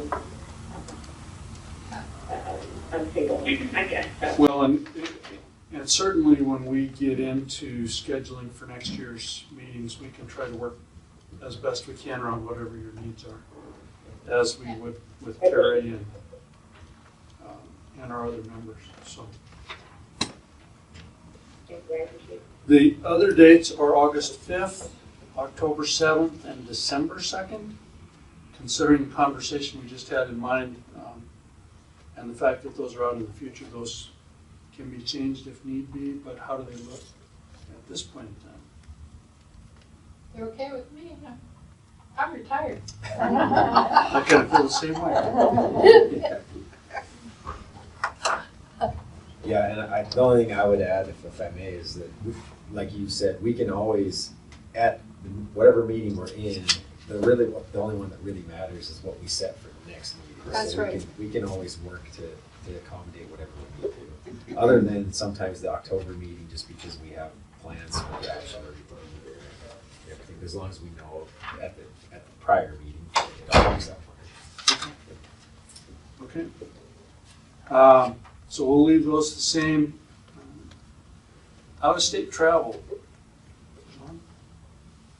Well, I wonder if, Mr. Chairman, we should take a break. I think this is the section that Member Brown wanted to get to right away, and it will require action. Okay. It is 10 o'clock. I'm good with the break. So back in 15. Okay. Welcome back. We will continue with the administrative business and out-of-state travel. Action items. You want to walk Sure. us through So, this? Mr. Vice Chair, on pages 28 through 32 are the actual out-of-state travel justification forms. As a reminder, as part of our May budget, these out-of-state travel trips are included in the overall budget the board approves. However, when it comes time to actually do the trips, we always bring these to the board for final approval of the out-of-state travel. In addition to staff travel, the board travel for the NCTR summer workshops, the trustee workshops, as well as the annual conference is also it's also built into the overall yearly budget. These are all the travel for the various associations the TRS staff belongs to that would occur it will be after our May meeting, but we don't want to wait until May because of the cost of travel would likely go up because you're so much closer to the date you're traveling. So we typically get these approved about 3 to 4 months ahead of the trip. So most of these trips, as they're listed there, one is in May. There are 4 in June. John's is the prison conference, which is the IT conference that he attends. What's the prison acronym stand for? Public Retirement Information Systems Managers. Okay, and then Denise's is the NAPA conference, which is National Association of Public Pension Attorneys. Darla's is the National Council on Teacher Retirement Customer Service Conference, which it's called customer service, but really it's communications to members and outreach. It's a good way for her to network with her peers in that same field she's in. Tammy's is the GFOA. What is GFOA? Government Finance Officers Association. Government Finance Officers Association, and then mine is the NCTR, which is National Council on Teacher Retirement Directors meeting in June. And I guess for my part, the only thing I would say is I get probably more value out of going to the directors conference than I do the annual conference, just because it is only directors and we have more of an opportunity to network and have contacts when things come up. You get to know them face to face, and then you feel more comfortable if you have a question about something, or if they have a question about something, which sometimes they do. So with that, those are the trips that are coming up, and it's the board can certainly ask questions, or they can vote to. I mean, I'm not going to have my heart broke if I don't go to an out-of-state conference. I'm just wondering, Sean, have the airline tickets already been purchased? Is that? Not yet. I mean, I shouldn't. This is an estimate. This is an estimate, correct. So I went and looked, like for when I filled out mine, and each staff member filled out their own. I went and looked what it would cost on the day I filled it out, and so it's roughly that amount. And then whatever the actual is what TRS would end up paying. But if these were all estimated just 2 weeks ago, so it should be pretty close. And they don't give a lodging break on any of these conferences? I mean, I'm looking at $200 a night rooms. So those probably are the lodging rates. Yeah. So those are the blocks that the organizations get, and I can tell you it's almost always cheaper to go ahead and use that versus getting somewhere else and then renting a car, on the states down. Or Uber. Ubering, and the thing about NCTR, and I think they do this for all of them, even the trustee conference. They pick pretty nice accommodations, and they get a block rate that's representative of that area, or a little bit of a deal. And on mine, I didn't put airfare on mine. I actually put as if I was going to drive there. And it was a middle of the road between airfare and car rental or Uber, because depending, I'm not going to register for this conference right away. I'm going to wait because of necessity, with the latest governor's directive and also the COVID-19 prevalence in that area. Plus in the middle of the M-Trust project, whether it's even necessary for pension administration. The call for topics from GFOA hasn't been released yet. Typically at this time of year, like GFOA has a block of conference rooms or hotels that they set aside that they bus participants from the hotels to the conference. And if I can't, like in the past, I've always registered right after the board approved when I've traveled. And if I've had difficulty at that point in time getting a hotel that, that is part of the conference, and I would assume this year because they haven't, it's been virtual for the last 2 years. Yeah. This year it will be heavily attended. It always is heavily attended conference. So that is just, that's the figure I used. It's something I can calculate. Airfare, I did the exact same thing Sean and everyone else has done. Look at it at the time, but I also looked at car rental, and that was in excess of what I've listed there. So They're terrible I right just now. did the middle of the road for now. So So tell me about the other expense. I mean, when you have 4 days, $300 a day for other? So other typically is the registration fee for the conference itself. Oh. Which one are you looking at? I'm looking at Darla's right now, but I mean, I'm On page $1,000 for 30. John's and Yeah, so other should be listed here. Well, I can tell you, like if you look at mine, that's the one I'm most familiar with. The other is $15.45, and that registration is exactly $15.45. gotcha. I think they're all probably that way. On Tammy's, the registration, others $5.55, and that's the registration cost. Yeah. Yep. Thank you. I move we approve the travel requests, Mr. Chair. It's been moved, we approve the travel request. Is there a second? A second. It's been moved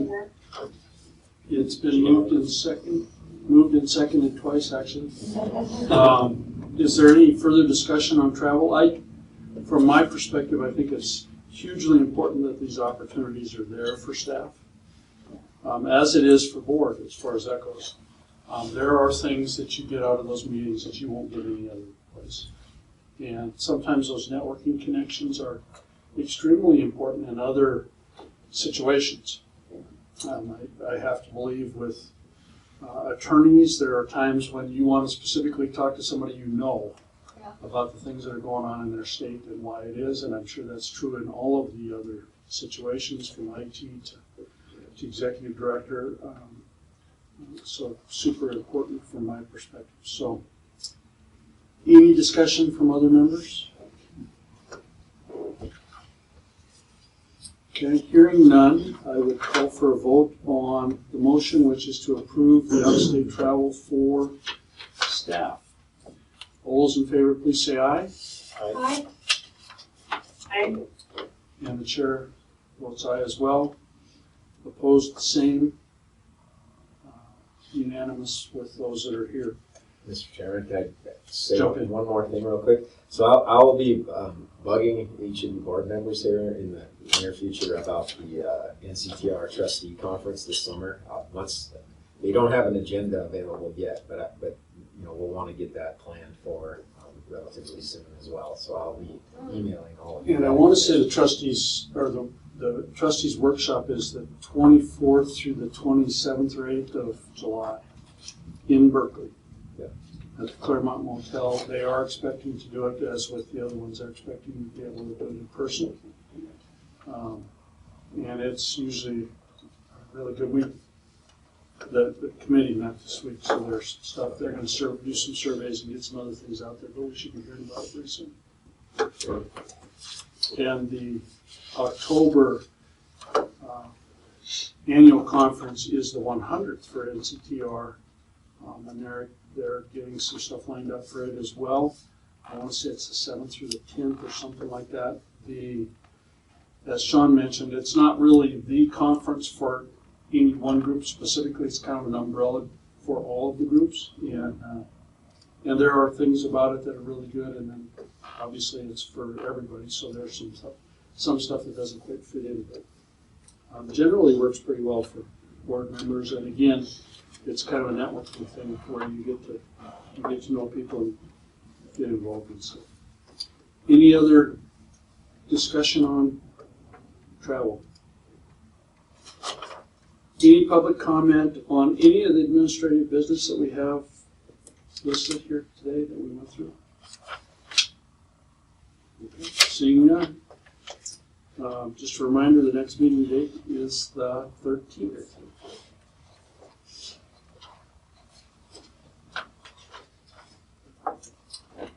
Legal counsel's report. Vice Chair Dubs, members of the board.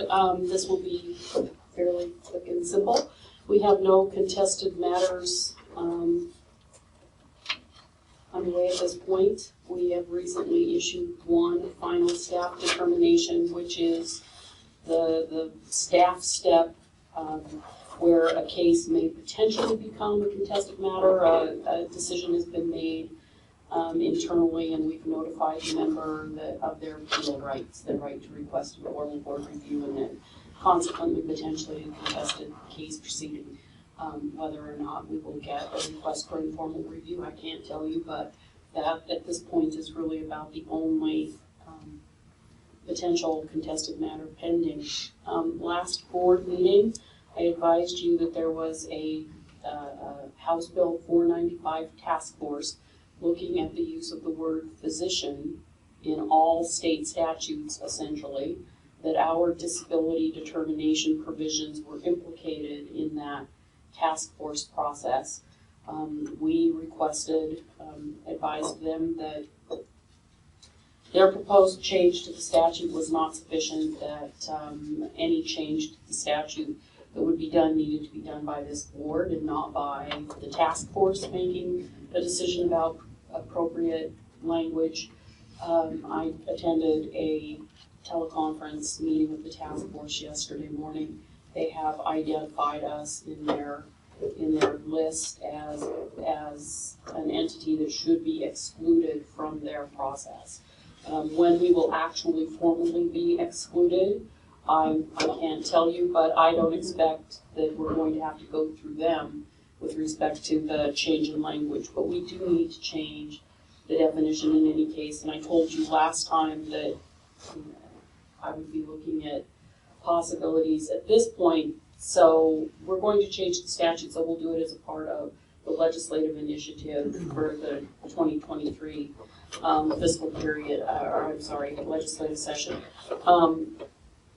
I think that ultimately I'm going to propose language along the lines of a qualified healthcare provider, a general statutory language with the authority to promulgate administrative rules to specify what those are.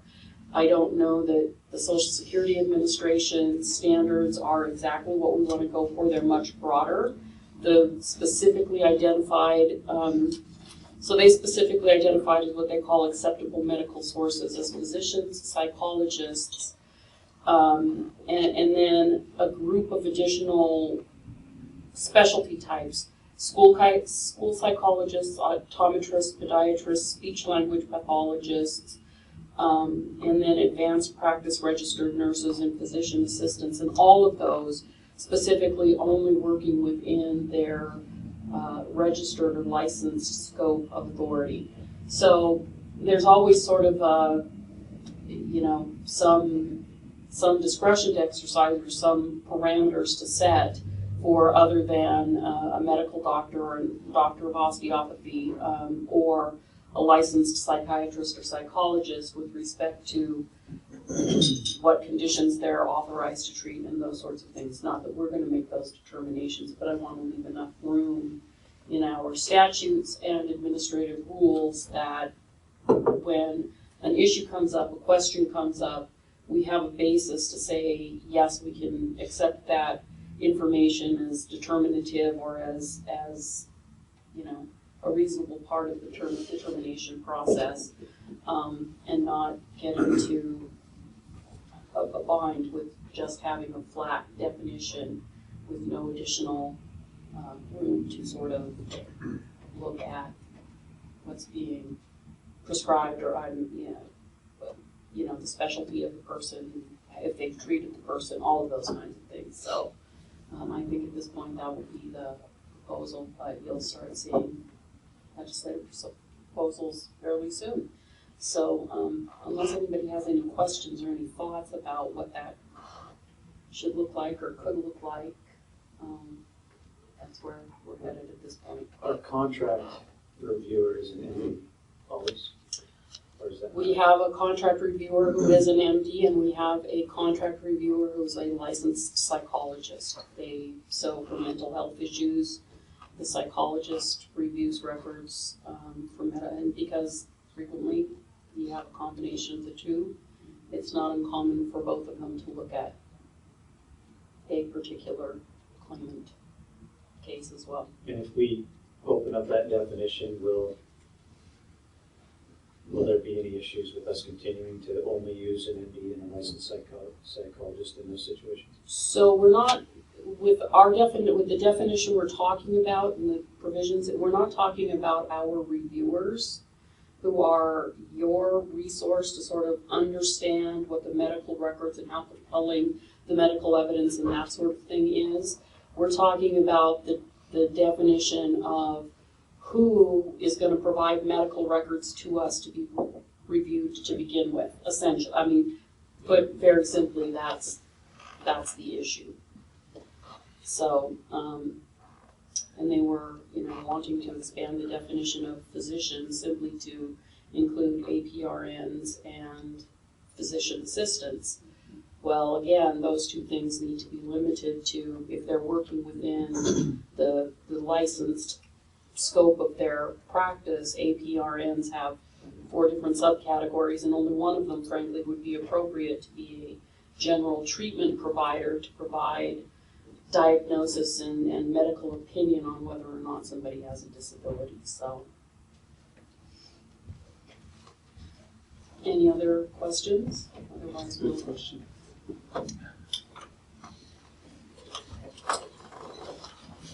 And I'm sorry, that's it for legal. Okay. Thank you, Denise. If there's no other questions, we'll move on to the applications and benefit adjustments.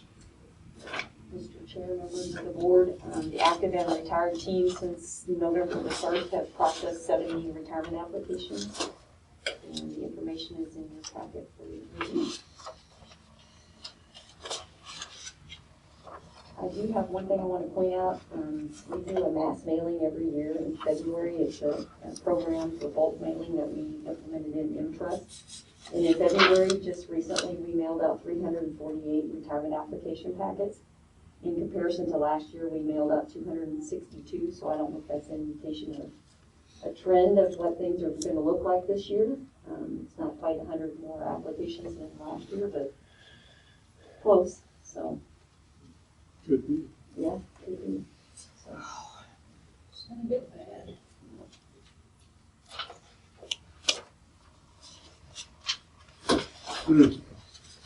Any questions for Tammy?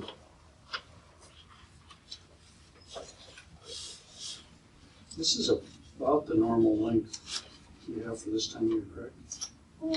Yeah, I think so. Yeah, I would say so. Yeah. And just, again, I underlined it on page 35 in the packet you received ahead of time. I didn't include any of these names or that in your electronic packet because we, up to this point at least, decided that we're not willing to necessarily provide this information to those that ask for it outside of TRS. And so to keep it private, I just include their names in your hard copy. Okay. Long-range planning. All right, thank you. So behind tab 9 is what we will do from now on. The previous 2 meetings we were finalizing our strategic plan. Most of the work that went into that all occurred in August. And now until, we will review the strategic plan that's coming in August, not a total redo. It'll be 2 years before we do a total redo. So primarily what we'll work on when we look at the strategic planning items from now until that time is this commitment worksheet. And there isn't a lot of updates so far because it's still relatively new. The only thing, what I'll do every meeting is I will put, if something needs to be updated, I'll put it in red font. Certainly we're working towards all of these things. The experience study will be completed by this May, so that's on there. That'll be done next time, and I'll be able to put in red font, report received, whatever date or completed on this date. The only update I have right now for the board is on the last page, which is the the mass meetings, and of course I talked already at length about those. I've attended one of them so far, and I have several coming up. I have 2 the first week of March, 2 the second week of March, so on and so forth. Otherwise, these are all, for the most part, are in process. This also would be an opportunity for the board to, as a group, or just have a discussion about, do we need to prioritize something higher than what we have currently in this list? If something were to come up, that would be an option for the board as well. But at this point, I think I'll leave it to you if you have questions or comments about the strategic planning worksheet. Could we visit this again in May when we have more board members here? Oh, absolutely. We'll every board meeting we'll go over our progress towards these items. Yep. Okay. And as you mentioned, in August, we'll review it a lot closer. Give people an opportunity to share more. That's a lot of times where we will readjust the priorities. Yeah. Occasionally, there'll be priorities that come up out of the personnel committee. Okay. Thank you. And Mr. Chair, I just have one comment in regards to, on the page 42, the communication and outreach. Sean had mentioned to me here recently as in regards to potentially looking at a bulk letter for vesting. Yeah. And that's something that we will potentially look at doing later on this fall. So. Okay. So that would be added to this? No, it's part of that. Which The one? third one. Third down. one down. Oh, gotcha, okay. Yep. Yeah, that's a good point. Yeah, yeah.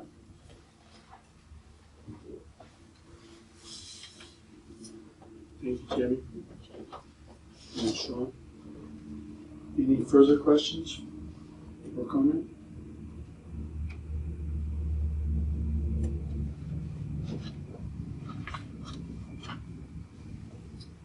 Okay. This is an opportunity for the public to comment on our long-range planning. We give you lots of chances, sir. You just get lots of them. Not seeing any, let's move on to item 10, board training. All right. Vice Chair Dubs, members of the board, our policy for discussion this board meeting is TRS's policy for maintaining privacy and security of personal information. In general, well, first of all, this policy comes directly from state statute. There's a very, the definitions in that are essentially the same as the state statute. They're cross-referenced. The statutes are cross-referenced at the end of the policy. So this is policy that all state agencies essentially, all state agencies will have very similar policy to this one, but of course what kind of business processes you have and what business you do has some bearing on what your exact policy and commitments are. So that's why we have an independent one. I won't go through all of the definitions here, but I will point out that this policy protects personal information, or what's frequently called PII, personally identifiable information. And for state statute purposes, that means any circumstance where you have a first name with a last name, first name or first initial with a last name associated with any of these data elements, if the information is not encrypted and it's not otherwise public information. We don't pay a lot of attention here, to be honest with you, with whether or not things are otherwise public information, unless we keep everything confidential, unless there becomes a specific request for information, and those kinds of things have to be looked at. We think if we have this information, that it's confidential information.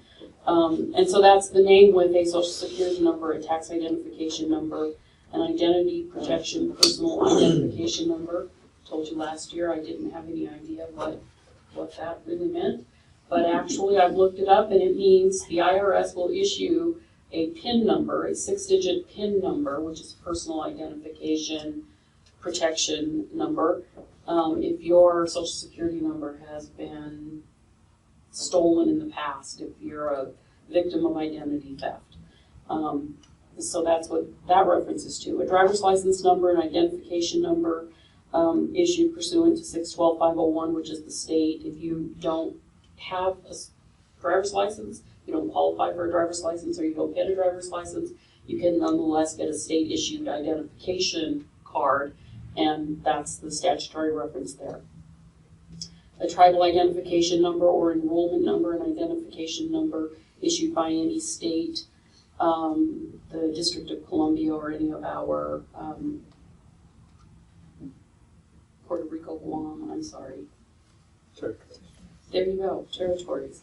An account number or credit card or debit card number in combination with a security code or access code or password that would allow access to that account, or medical record information. So in general, PII, HIPAA, any of those other, you can gather and maintain protected information, personally identifiable information, to the extent that you need to do so for the business operations that you have, and you may disclose it for the purposes of the business operations that you have, subject, of course, to appropriate protections of that information. So in the policy provision, Section 1 is basically notice to TRS staff and to all TRS members and interested parties that we have to gather, use, and maintain PII, in particular Social Security numbers. We have bank account numbers, of course, for EFT, benefit payments, those kinds of things, for the business functions that we do. Number 2 tells people that we will use that information, gather it, use it, and maintain it only as necessary to perform the business operations of the retirement system, and that all TRS staff members, in some places you can segregate people's access, and we had some conversation about this last time. You can segregate people's access to protected information on a person-by-person basis. In TRS in our systems, it's typically on a job function or a work group basis. Those parameters are set. But all TRS staff are advised that, and by this policy, that they access personally identifiable information only as necessary to perform their job duties and functions. We have to gather Social Security numbers, and we gather them when somebody first becomes a member of TRS. Employers have to report under the Social Security number of the member. And for any circumstance where we're going to pay out money, pay benefits, withdrawal applications, retirement applications, any of those kinds of things, those forms have full Social Security number requirements on them, because we have to verify that we're paying to the correct person. There are other forms that we have where we truncate the Social Security number to just the last 4 digits, because that's all we don't need to, we just need verification that we're assigning the document or that to the correct person, and it's not a matter of, if we have any question about who they are, and we don't, then we can remedy that. But if we can survive with only the truncated Social Security number, we do that. We inform people that we can disclose their information to our third-party agents, and the list I can come up with third-party agents at this point would be our actuaries, our system, our M-Trust administrators, AMA and Associates, to some extent our outside tax counsel and our outside legal counsel that represent.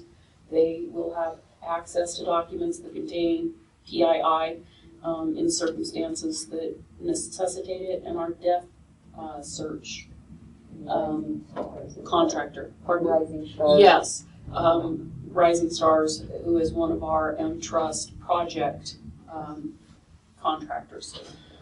Any of those third-party agents that we give access to PII for the purposes of performing business functions for TRS are subject to the state law, and they are subject to a third-party agent agreement that we make them sign, outlining the parameters requiring that they have business practices in place that protect information, and require that they notify us if our PII is breached, as is specified in Part B.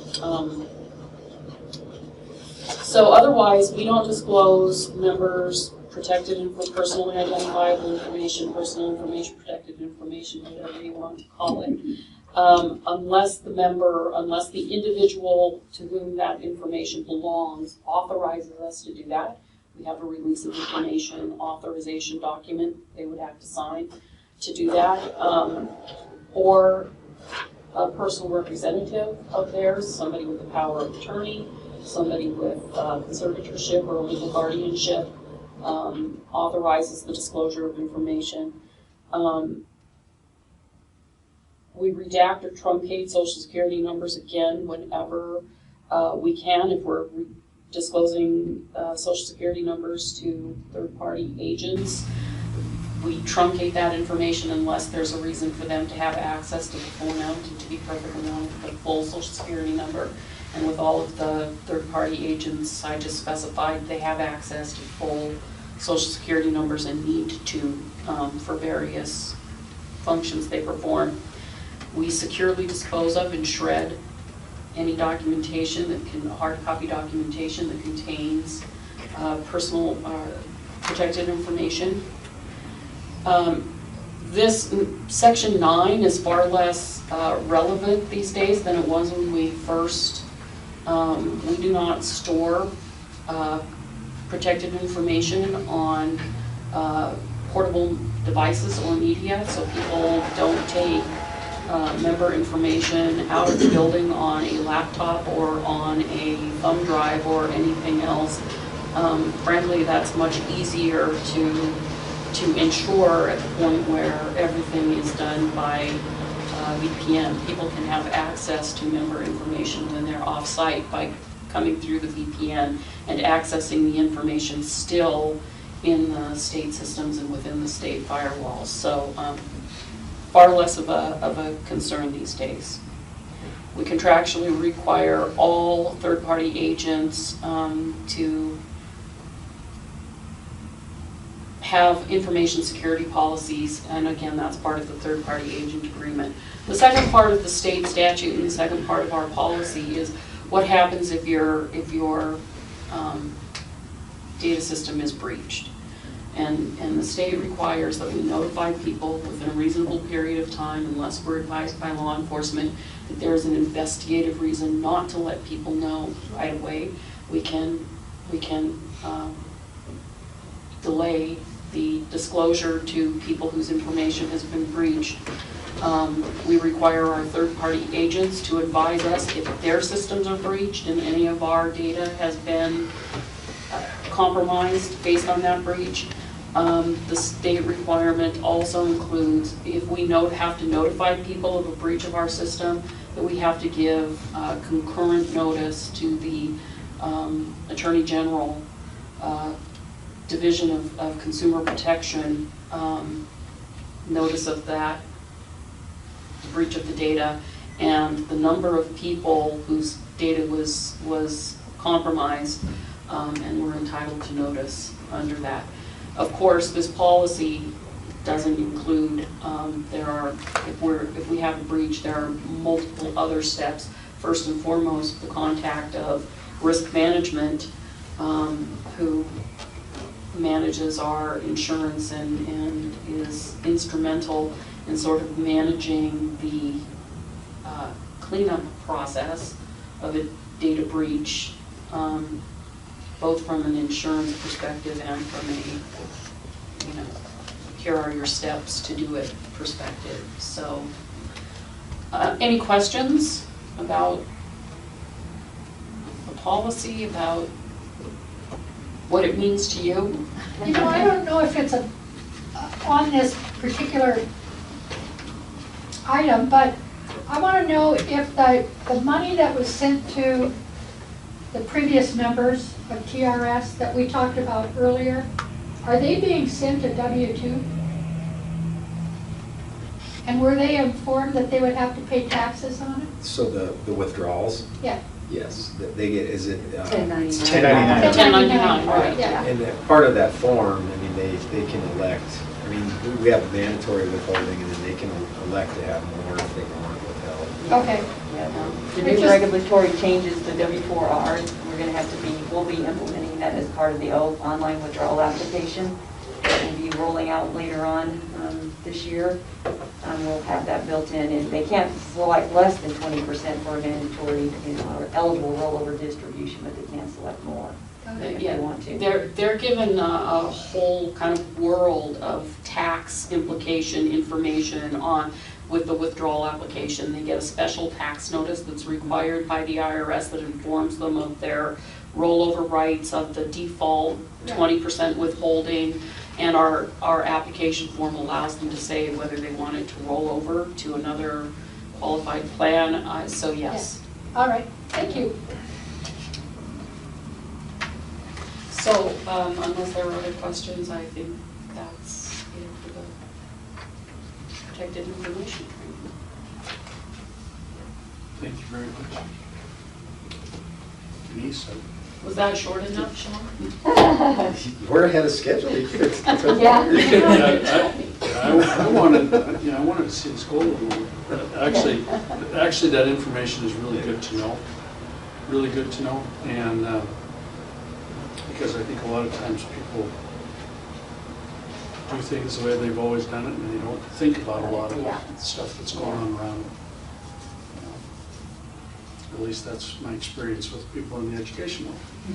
So, thank you very much. So, at this point in time, we will go to the closed portion of the meeting. Or am I missing something? Public comment first. Oh, Yeah. opportunity for the public to comment on. Sure, on, why not? Sarah Piper, MFP, you're a member of the public, dutifully here. I wanted to express before you guys go to closed session, and I'll sneak out during that, thanks to the board and to the system and staff for all that you do on behalf of keeping the pension system strong. Director Graham mentioned earlier when he was out that he was hearing from superintendents about how important it is for recruitment and retention to have a solid pension system, and we see that same thing all the time when we talk with people considering going into the teaching profession as well as those who are still in the teaching profession. I know there's a lot of concerns right now in this board and also in the world at large about people leaving the profession and what's that going to look like and how are we going to attract new teachers. And it's a very real concern. And I think that a solid pension system has been proven time and time again to be an important and really critical component to doing that work of attracting and maintaining a teaching profession of wonderful, hardworking people doing a heck of a lot of work in a really challenging situation right now. So thank you all for taking the time and all you're doing on this board and as staff. So thank you. Thank you, sir. So you don't have to leave. Yeah. Oh, yeah. Well, I had my nice little comment. It worked out well. Fair enough. Thank you all. No, our one disability request has asked to defer the review by the board until May, pending additional potential medical documentation, so. Okay, good. So outside of that, I believe we're done. We're really early. Just need a motion. So the chair would accept a motion to adjourn. So moved. Is there a second? Second. Or does there need to be? I don't think there needs to be. I don't either. All those in favor, please indicate by saying aye. Aye. Aye. Chair says aye.